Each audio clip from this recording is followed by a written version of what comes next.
آمن الرسول بما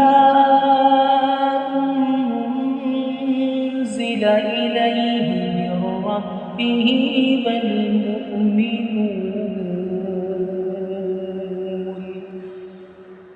كل آمن بالله وملائكته وكتبه ورسله لا نفرق بين أحد من رسله وقالوا سمعنا وأطعنا غفرانك ربنا وإليك المصير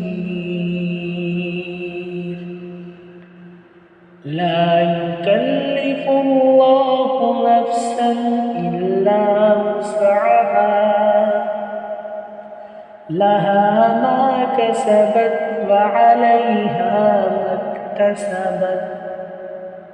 ربنا لا تؤاخذنا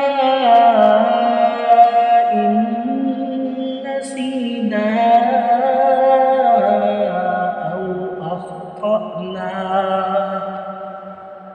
ربنا ولا تحمل علينا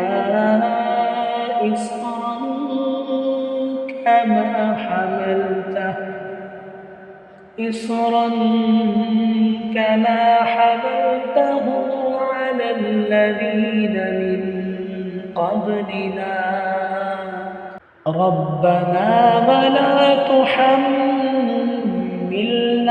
ما لا طاقة لنا به واعف عنا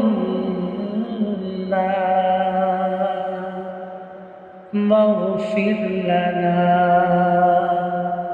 وارحمنا أنت مولانا فانصرنا على القوم الكافرين.